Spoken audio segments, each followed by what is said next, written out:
When grief storms its way through your life, some of your friendships shift. Some of them go radio silent. Some absolutely disintegrate and fall apart at the seams.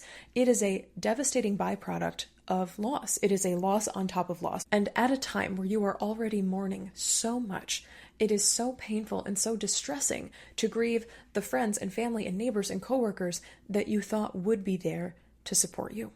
In this episode, I'm going to cover 8 common reasons that grief fractures friendships and relationships, why it is usually you or us, the grieving people, who end up doing the work of teaching others how to show up for us, how you can start renegotiating relationships so they honor both you and your grief, and for supporters who are listening, what it actually looks like to be a good friend to someone who is grieving.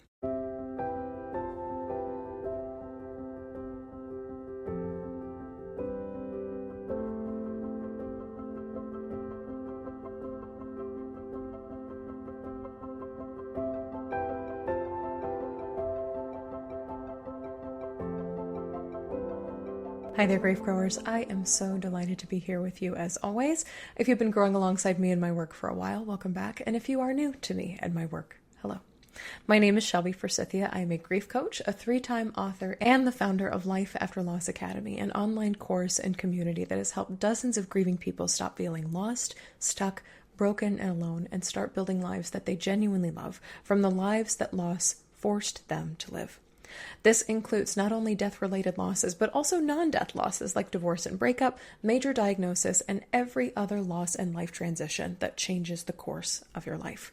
Here on Grief Grower, we believe that grief is not something we get over. It is something that we grow with and alongside, and that when we stop treating grief like a problem to be solved and start treating it like an invitation to live more deeply, we create meaningful lives that are rich with the memories we carry, the struggles that we faced, and the precious awareness of what it is to be right here and right now.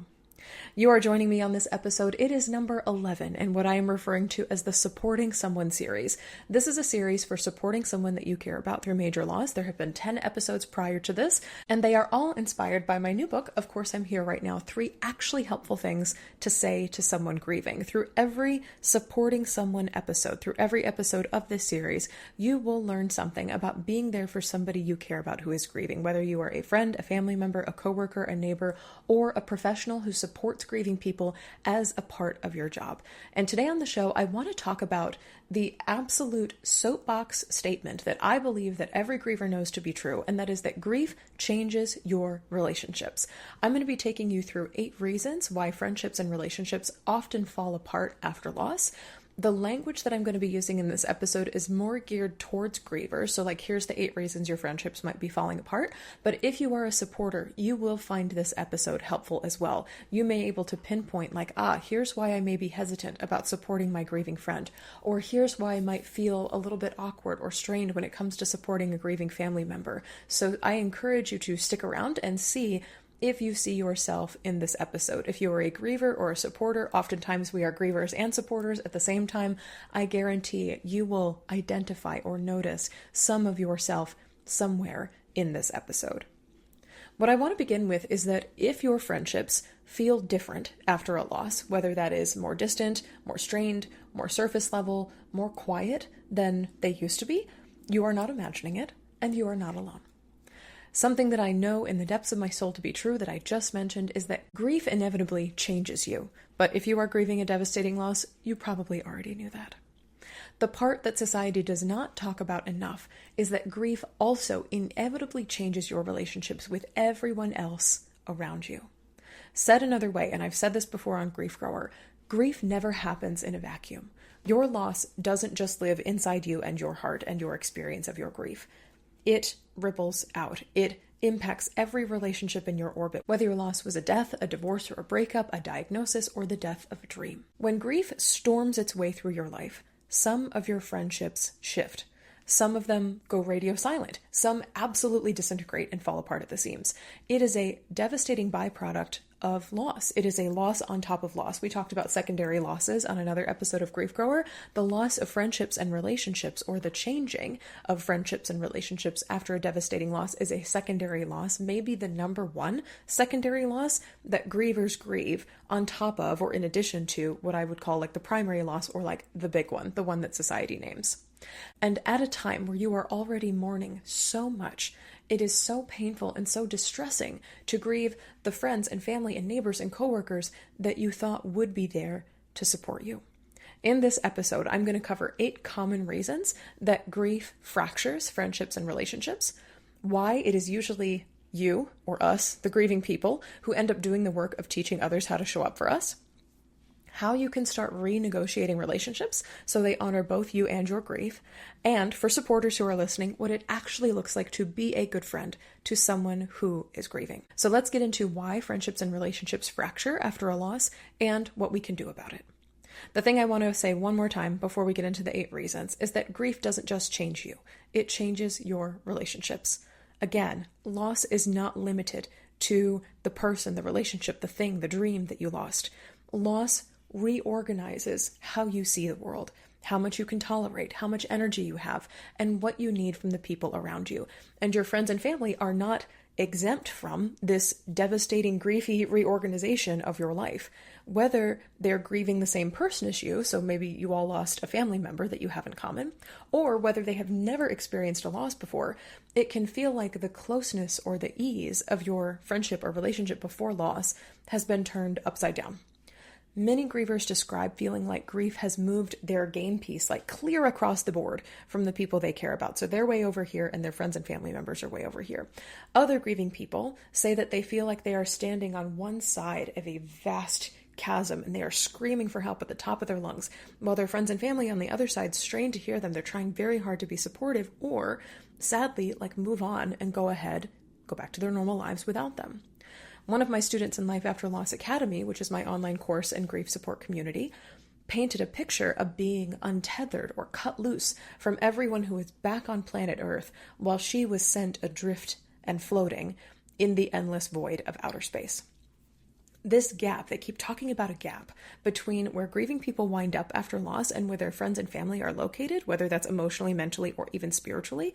This is the place where a lot of friendships start to strain and even break. So let's get into the 8 reasons that relationships tend to collapse or fall apart after a loss. See if any of these resonate with you. Number 1 is that you have experienced a life-changing loss and they haven't yet. After a significant loss, the death of a parent, a spouse walking out on you, a diagnosis that rewrites your entire future, you carry an awareness of the world that other people in your life simply have not learned yet. You know, in your body and soul, that life is fragile and endings are real. And as I mentioned in a previous episode of Grief Grower about why it's impossible to go back to normal after a loss, anything can happen to anyone at any time for any reason or no reason at all. You know that now intimately to be true. Friends and family who have not been through something similar may still be operating from a place of assumed permanence. They may assume they still have time. They may assume that tomorrow is guaranteed. They may assume that nothing about the core structure of their lives will change. They may still believe things that you can't believe anymore. For example, the world is fair, God rewards the faithful, the good guys always win, or everything happens for a reason, just to name a few. And that mismatch in lived experience and foundational beliefs about the world can make even loving and caring friends feel like they are speaking in a different language than you. Even if you are brave enough or courageous enough or extroverted enough to openly share about how grief has changed your view of the world, the people around you may accuse you of talking crazy or not having faith or being morbid or giving into cynicism or despair. And this is the perfect recipe for fractured relationships. It is literally you and the other person no longer seeing eye to eye. Number 2 is that your friends say hurtful things or they disappear because they don't know what to say. This is so much of the entire basis of my book, Of Course I'm Here Right Now, is about the words that we use to support and comfort each other in grief. And some people say really garbage things. Some friends and family will reach for platitudes and cliches like time heals all, or what doesn't kill you makes you stronger, or God needed another angel. Other people in your life express covert or overt judgment through phrases or words like, aren't you over it yet? Or it's been a year, I think you need to see someone to help you move on. Still other people will try to fix you with the latest, greatest self-help workshop, or assume they know exactly how you feel, or try to keep you busy and distracted or out of the house, or ask awful and invasive questions about you and your loss. How did they die? How long has it been? Are you going to try for kids again? Most often, though, friends and family and the people around us do something that most of my grieving clients and students say is the worst offense of all. They go silent. They stop texting and calling. They quit inviting you to spend time together. They avoid mentioning your loss altogether, often out of fear. Fear of saying the wrong thing, fear of making you cry or making your grief worse, or fear of bringing up a subject that they do not have the emotional capacity to sit with. All of these garbage responses, from cliches to silence, there's a big spectrum there, they come from the same root cause. And that is, most people are never taught how to support someone who is grieving. So your friends, family members, coworkers, neighbors, they are all fumbling their way through it or just avoiding it entirely. They are like putting that over there and not dealing with it at all. And this leaves you, the grieving person, feeling dismissed and abandoned in one of the most difficult seasons of your life. And that is truly heartbreaking. Number 3 is they expect you to be the person that you used to be. As I said already, you are not who you were before your loss. Loss inevitably alters you. This does not mean that you are broken or weak. It means that you have been changed by something enormous. But plenty of people in your life will keep reaching for or trying to access the version of you that existed before, whether that is the easygoing friend or the life of the party sibling or the reliable coworker. So when you do not slot back into that role, it creates tension or distance or unspoken disappointment on both sides of the relationship. I'll give you an example. After my mom died, my college girlfriend broke up with me in part because I was too sad. She could not handle the despair and heaviness that accompanied my grief and did not know how to cope with me not being my former sunny, optimistic self. I felt her sort of emotionally trying to pull me to that place or trying to understand like why I was not that person anymore. And when I couldn't be that, that was one huge reason why we ended our relationship. A student inside my online community, Life After Loss Academy, was emotionally pushed out of her church after her daughter died by suicide. Her congregation told her that her grief was too much and that she needed to take her feelings somewhere else. Another student that I worked with in Life After Loss Academy named Julia shared that her workplace expected her to show up with like business as usual while managing a declining parent's increasing care needs in a nursing home. They were dying in a nursing home during COVID lockdowns. She left that job shortly afterwards and found work somewhere that was more willing to be flexible around her grief's emotional and logistical needs. Suffice it to say this: when you are not the friend, family member, coworker, or neighbor that you used to be, people take notice, sometimes a lot of notice, and how they feel about the ways in which you have changed can cause friction in your relationship. Here's number 4. Society runs on an invisible grief clock. So in my 3rd book, Of Course I'm Here Right Now, 3 actually helpful things to say to someone grieving, I write about a concept called the hidden grief clock, and this is the unspoken timeline that society holds grieving people to. This could be 6 weeks, this could be a year, whatever the socially acceptable window is for still being affected by your loss. Some of this gets reinforced by pop psychology as well. So things like the 5 stages of grief, which is a framework that was never designed to define how people grieve. Yet it is regularly tossed around. I've seen it in TV shows, movies, sitcoms, as a checklist that you're supposed to complete in order. People even joke about like, I'm only on the anger stage, or I'm only in bargaining, or I'm still in denial. And when you are still grieving past whatever invisible deadline that a friend or a family member or a coworker has in their head, they may start to look at you and wonder, whether quietly or out loud, why you're still not over it yet. And that pressure can make it really hard to feel close to them or meaningfully talk about your loss with them. They are showing up with invisible or visible expectations of you, and you are expected to adhere to that hidden, ticking grief clock. Reason number 5 that friendships and relationships fall apart after a major loss is one of my favorites because it gets talked about a lot, but in articles or like lists like these, a lot of people I think forget to mention it. And it is, you look fine, so people assume you are fine. That's a very simple one, but like, oh, you're upright, you're standing, you're talking, you're making dinner. Like, people assume you're fine because you are presenting as fine. You can be functioning and functioning well, showing up to work, cooking dinner, cracking a joke, and still be in pain, genuine, griefy pain underneath all of it. When grief doesn't look the way that people around you expect it to, I'm thinking like stereotypical, like tears, visible distress, withdrawal, even anger, your ability to like hold it all together or keep your shit together can be mistaken for being okay. Friends and family members stop checking in because you seem fine.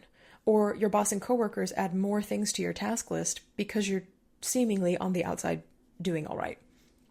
And while these people may not have cruel intentions towards you, the impact of their actions, this disregard of your grief, can feel ignorant and dismissive, like they do not see, because they don't, or care about, because they might not, your grief. They don't know that they need to. Or the alternative of this is that they only support you when you are performing their expectations of what grief should look like. You're crying, you're on the floor, you're lashing out, you're talking about your person, or you're withdrawing from other people.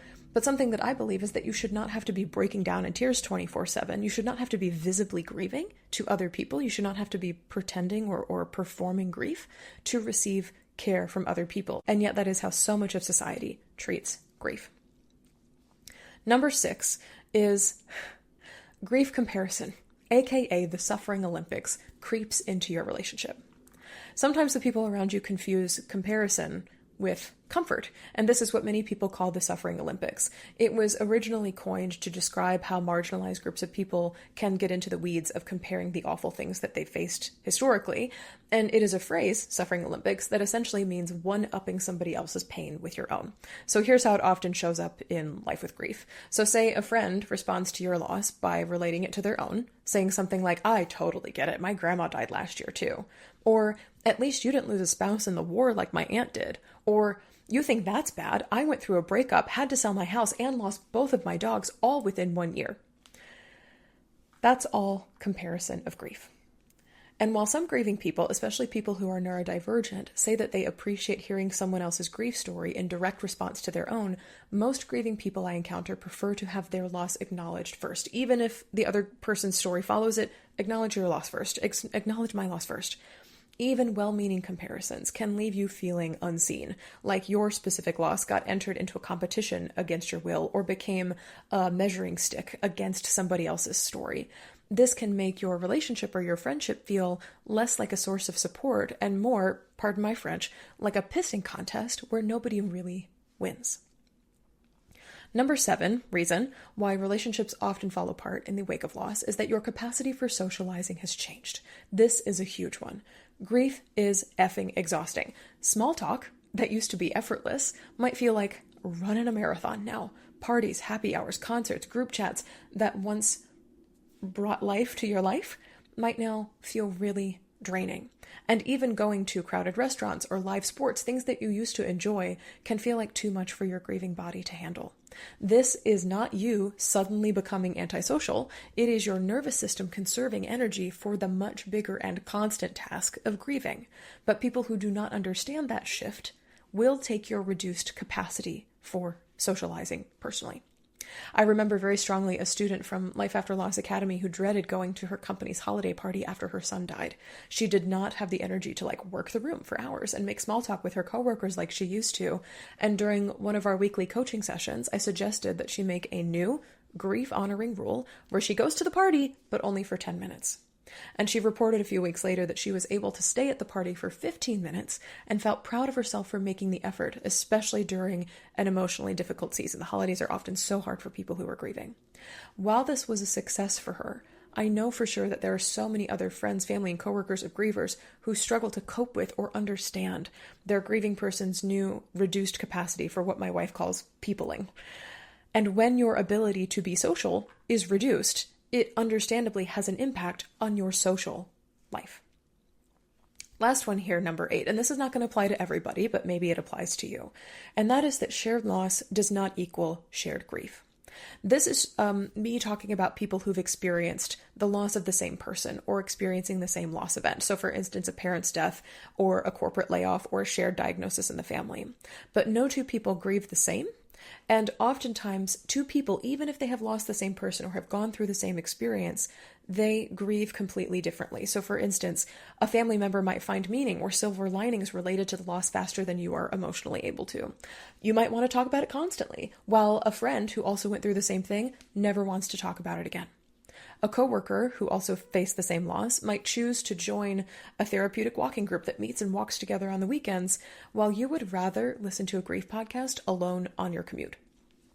When these differences in grieving styles and preferences go unspoken, it is super easy for one person in the relationship to expect the other to grieve on the same timeline, in the same way, with the same conclusions or outcomes. And this can lead to a dynamic where you are always letting them down or they are always letting you down. And disappointment and resentment do not a healthy relationship make. Okay, so now we've covered the 8 reasons that relationships often fracture, collapse, fall apart after a devastating loss. Now I want to get to why it is usually you, the grieving person, who has to teach others how to support you. It is for this reason. Most supporters do not lean in and ask you what you need first. This is for a ton of reasons, including a whole bunch that I just mentioned, so not knowing what to say, fear of making you feel worse, falling prey to the grief clock, consciously or unconsciously comparing losses, and equating you looking fine with you being fine. There is also the familiar but very, very unhelpful phrase, "let me know if you need anything," which disguises itself as support, but isn't actually supportive, because this phrase puts the burden of thinking of a task onto you, the griever, and leaves your friend or family member available for anything, which is not a true or fair reflection of their time or skills or their willingness to help. In addition to our individual relationship dynamics, and this is something kind of zooming out from the picture of your individual grief, we live in a capitalistic, patriarchal, and ableist society that prioritizes, that values, that celebrates progress, strength, success, and constant productivity over paying attention to those who are struggling or anyone who needs extra care. And at least in the United States and other Eurocentric cultures, we are not socialized. We literally are not raised or educated to pause and notice the suffering in the room with us. So it makes sense then that our workplaces, that our religious institutions, that our friend groups, and even our families do not operate with that option as their first default response either. The bottom line is, whatever their reasoning, most of your friends, family, or coworkers will not initiate a conversation about supporting you through grief. They will wait for you to bring it up, for you to explain it, for you to correct them, for you to give them resources, or for you to set a necessary boundary. This results in that the person with the least capacity, aka you, the griever, often ends up doing the most relationship labor, naming what hurts, asking for what you need, sharing educational articles and tools, and teaching the people around you how to show up for you after a loss. That is very real and very hard labor, and it is not fair that it falls on grievers by default. And yet, that is the world that we live in right now. Here is how to start to make things different, how to start renegotiating your relationships after loss. Inside Life After Loss Academy, the established module, the 4th one, in my grief method, GRIEF, ground, release, integrate, establish, and foster. So this is the 4th one. This is where we practice what I call doing grief with others, because again, grief never happens in a vacuum. This is where I give you the scripts, the structure, and the support to do grief with others instead of trying to guess at how to scaffold or support your relationships after a major loss. In the course and community, through a series of on-demand video lessons and journaling prompts, I will help you get clear on 1. Who is and is not a safe person to share your grief with. 2. Which painful behaviors or words feel the most hurtful to you after loss? Not just all these things hurt and here's why and blah, blah, blah, but like what are the exact behaviors that you really want to stop in your relationship? 3, what you actually need from the people in your life, what would actually feel helpful to you, because it's different for every grieving person. 4, how to craft kind but firm boundary scripts to ask for what you need. 5, what to do when someone shows you that they cannot honor your grief, and how to grieve the friends and family who fall away, or the relationships that break and fracture, or the jobs that you end up needing to leave. 6, how to strengthen already supportive relationships so they become stronger and more supportive. And lastly, how to make new friends as a griever when you are ready to do so. This is my absolute favorite module to teach inside of Life After Loss Academy, because it is where you and every other griever inside the community stop feeling like you have to cover up or put away your grief in order to have good and healthy relationships with the people around you. In the established module, you learn to create sturdy and vulnerable friendships that honor both you and your grief. And that, in my opinion, is what you deserve, no matter who or what you are grieving or how long it has been since your loss occurred. Here's the part of the episode that's for supporters. If you are supporting someone who is grieving, here's what I want you to take away. Here's how to show up. If you are listening to this as someone who cares about a grieving person, a friend, a family member, a coworker, a neighbor, a professional who supports grievers as a part of your job, here is the short version of how to be the person who sticks around. Start the conversation first. Do not wait for them to bring it up. Say out loud that you know that things are different now and that you are sticking around as they figure out life after loss. Here are 3 easy scripts to do that. I bet grief has changed a lot for you lately. I'm here for you. Of course, this loss has made insert thing here. Work, concerts, romance, different. And 3, I'm open to talking about how our relationship needs to expand to make room for grief. That's all you need to say to support someone who's grieving, to start the conversation, to changing your friendship to support grief.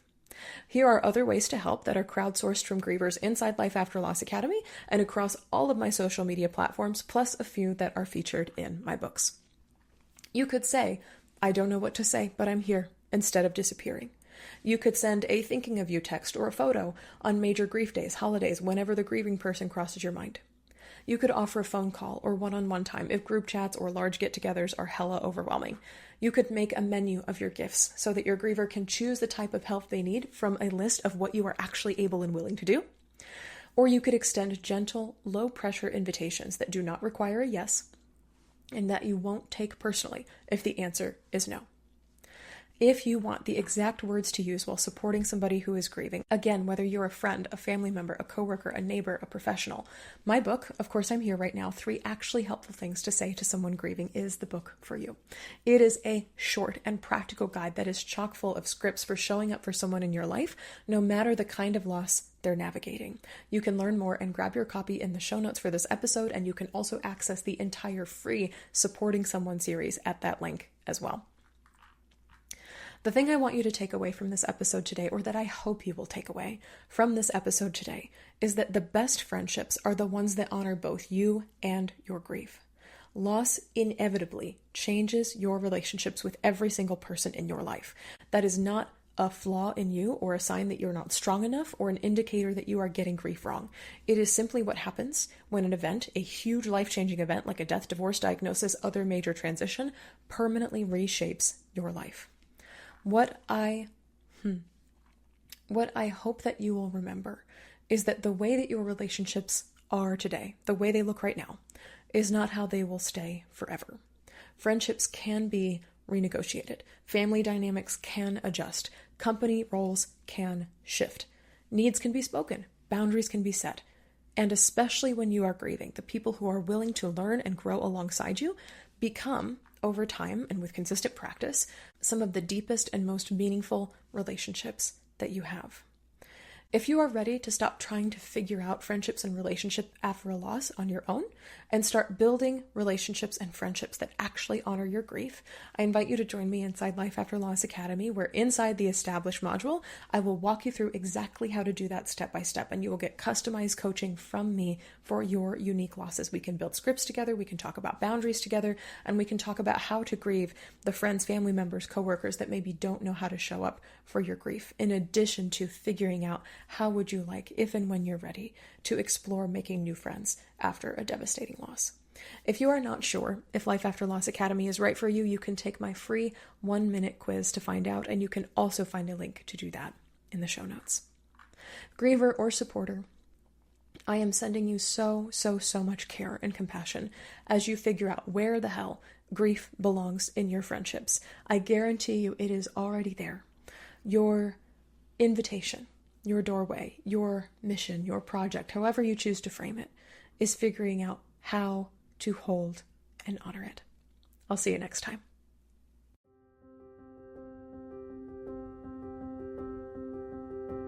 That's all for this episode of Grief Grower.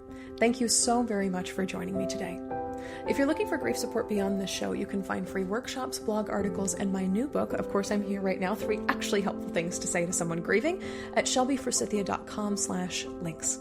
And if you'd like to get support from me for your unique loss experience, you can join me anytime inside Life After Loss Academy, my online course and grief support community. As a student, I will walk you through my 5-step grief framework, GRIEF, for rebuilding after any kind of loss, and you can get live coaching from me every week to answer your questions. Replays of those sessions are always available if you can't attend live.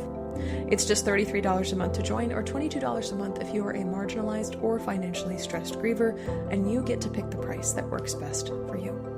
If this podcast felt validating, comforting, educational, or otherwise helpful to you in your grief, please subscribe and leave a review. And be sure to share Grief Grower with a friend, because you never know what someone you love is going through. Grief Grower is hosted by me, Shelby Forsythia, with theme music by Addie Goldstein. Until next time, Grief Growers, I see you. I am so incredibly proud of you and the work that you're doing in the world. And I love you. Because even through grief, we are growing.